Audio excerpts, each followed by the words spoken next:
Good morning, my plant-loving friends. Welcome to your Daily Plant Pulse, a podcast-styled series rooted in my deep fascination with plants. Here, plants go through a plant pulse research protocol where we uncover fascinating insights from scientific studies and share them with you. All studies I review are sourced in the description. I'm not a doctor, just someone who loves to research plants and present what I find. Our 9-part series takes you from an introduction to the plant through amazing studies and even an occasional bonus episode. Be sure to check out our Plant Pulse playlist where all of our episodes on all plants will be. And when a plant profile review is complete, explore our Living Library playlist for an in-depth consolidated review.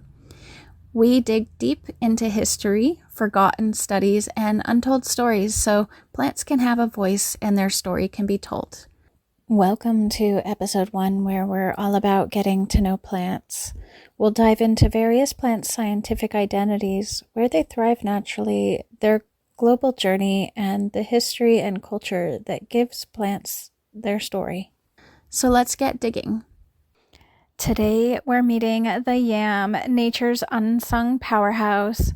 This humble tuber helped spark the birth of modern hormone and steroid therapies, and it continues to nourish millions across tropical and subtropical regions. But if you ask me, the most remarkable thing about this plant isn't just its history, it's the untapped medicinal potential still waiting to be explored. So before we get into how this plant nourishes, heals, and adapts to different climates, let's start with what is. Because understanding a plant's identity, its structure, its family, and how it grows is the foundation for using it wisely. Let's begin with botanical identity. The genus is Dioscorea, family Dioscoreaceae. Common names include true yam, wild yam, greater yam, water yam, and more. It's important not to confuse these yams with sweet potatoes. Those are an entirely different plant genus, though we often call them yam in casual speech. True yams, Dioscoreae, are monocots from a separate lineage. Many species in the genus are tropical vines that produce large underground tubers or even aerial tubers, which are called bulbils. Some species of Dioscorea are listed as invasive in the U.S., particularly in the southeastern states, because they easily spread and compete with native vegetation. While some wild-type varieties of Dioscorea have been recorded in the U.S., most of the staple crop species are native to Africa, Asia, and Oceania. Yams naturally flourish in warm, tropical, and subtropical regions, often in humid forests on slopes or in fertile, loamy soils. They are common across West Africa, Southeast Asia, and Pacific Islands, parts of Latin America. In their native regions, many species climb trees or use other vegetation for support as vines and form large tubers underground during the dry season. This global presence means yams are both a staple food and a cultural phenomenon, but their medicinal and botanical significance runs far deeper. When it comes to production, West Africa stands out. Nigeria alone produces roughly 70% of the world's yam crop. Many communities rely on yams for daily sustenance and seasonal harvests. Other major producers include countries like Ghana, Côte d'Ivoire, China, and Philippines. Over time, the crop spread via trade and migration to new regions.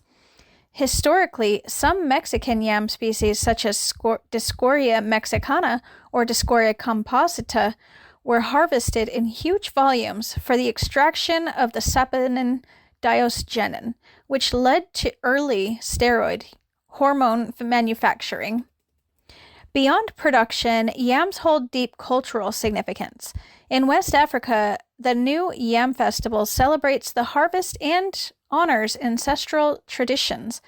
In parts of Asia, species such as Dioscorea japonica, or Chinese yam, appear in traditional medicine systems to support digestive or respiratory health.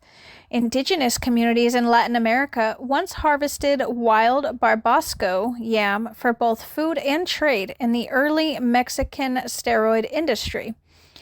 These roots have fed people, healed people, and formed parts of rituals, making them far more than just a tuber in the ground. Now we shift to science. Russell E. Marker discovered how to extract diosgenin from wild Mexican yams and convert it to progesterone, a breakthrough that helped birth the modern pharmaceutical steroid industry. Modern research continues, and reviews of Dioscorea show the genus is rich in bioactive compounds, polysaccharides, saponins, and phenolics, and exhibits antioxidant and anti-inflammatory effects. But it's crucial to understand many of these benefits are preclinical or in vitro, and human evidence is limited. Something we'll flag in the closing. So why should you care? Because yams represent a convergence of food, medicine, and culture, and they supply complex carbohydrates, support vulnerable food systems, and possess chemical pathways that humans only have begun exploring when we've synthesized hormones from them. For home gardeners or plant enthusiasts, learning about Dioscorea means gaining an appreciation of plant diversity, biochemical potential, and the global implications of a simple crop.